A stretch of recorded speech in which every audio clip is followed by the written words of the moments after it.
اللہ تعالیٰ نے کائنات میں نشو و نما کا ایک تدریجی نظام قائم فرمایا۔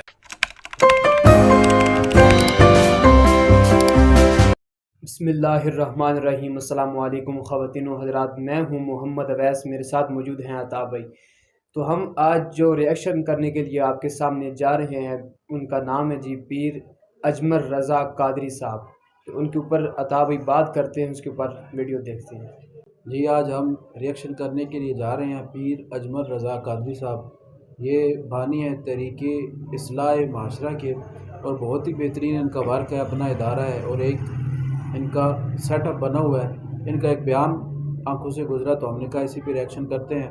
چلے پہلے بیان سنتے ہیں پھر آگے بات کریں۔ اللہ تعالیٰ نے کائنات میں نشو و نما کا ایک تدریجی نظام قائم فرمایا ہے۔ چاند جب طلوع ہوتا ہے تو بڑا چھوٹا سا دائرہ محسوس ہوتا ہے، پھر اس کی نشو و نما ہوتی ہے تو ایک بڑی روشنی کی صورت میں وہ سامنے آتا ہے، لیکن پورے عروج کے بعد پھر وہ ڈھلنا اور گھٹنا شروع ہوتا ہے، پھر آہستہ آہستہ اس کی وہ عروج والی روشنی ماند پڑتی ہے، اور کچھ دن اس پر ایسے آتے ہیں کہ بالکل دکھائی نہیں دیتا۔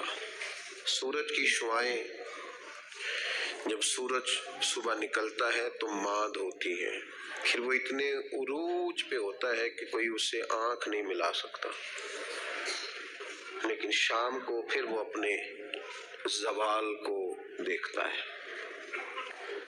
درخت ایک چھوٹے سے پودے کی صورت میں ہوتا ہے، کبھی کبھی یوں بھی لگتا ہے کہ ہو سکتا ہے کہ تیز پانی آئے یا آندھی آئے تو اس کو جڑ سے اکھیڑ دے، لیکن پھر وہ جب پورا جوان ہو جاتا ہے تو پھر بڑے بڑے طوفانوں میں بھی کھڑا رہتا ہے، پھر اس کا بال بھی بانکا نہیں ہوتا، لیکن پھر ایک وقت خزاں کا آتا ہے جب اس کے پتے جھڑتے ہیں، جب پرندے اڑ جاتے ہیں، جب بلبلیں اس پر بیٹھنا چھوڑ دیتی، پھر کوئی کوئل آ کے اسے کوئی گیت نہیں سناتی۔ پت جھڑ کے موسم ان کا میں، سمجھانے کا انداز زوال حافظ کے صاحب دنوں بہت میں ہی کمال کمال وہ ہر بہت شخص میں یہ ساری فن ہوتا ہی نہیں آوازوں اور ایسے بہت دوسرا ساری ان کی محنت نظر مہمانوں آتی کو ہے ان کے ہر ترستا ہے۔ لفظ میں۔ ایسے ہی ہے، اللہ تعالیٰ کا ابھی تو حکمت کا گفتگو سے بھی نظام ہے، پتہ اس چل نے رہا ہے نا تدریج کی ہے اس نشو و نما میں۔ بس یہ دو تین مثالیں دی ہیں، زیادہ بھی دی جا سکتی ہیں۔ اب یہ اسی سمجھا طرح رہے ہیں اللہ انسان کی تعالیٰ نے زندگی حضرت کی انسان زندگی کو بھی کیسے پیدا انسان کیا آیا ہے۔ ہے، کیسے وہ وہ جوان پروان آدمی چڑھ کے کیسے وہ ختم جو ہونے کی طرف محنت جاتا ہے۔ مزدوری ایسے کرتا ہے، دوڑتا ہے، بھاگتا ہے، آتا ہے، جاتا ہے، رزق کماتا ہے تو کئیوں کو پالتا ہے۔ یہ جب بالکل چھوٹا تھا نا تو اسے کھڑا بھی نہیں ہوا جاتا تھا، اس کے والدین انگلی کے سہارے چلاتے تھے۔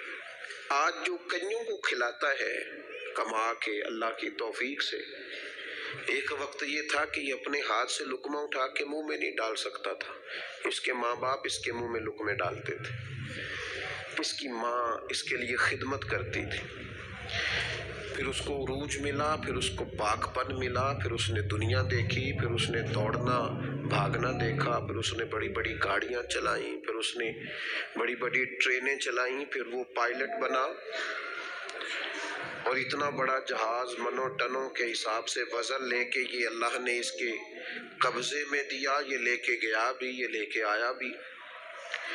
جوانی عروج والی اللہ نے عطا کی، لیکن پھر وقت ڈھلا،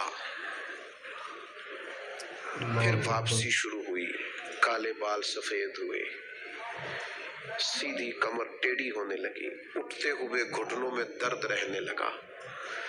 یہ اللہ کا تدریجی نظام ہے۔ جوانی کے بعد بڑھاپا آیا، لیکن تکلیف والا معاملہ یہ ہے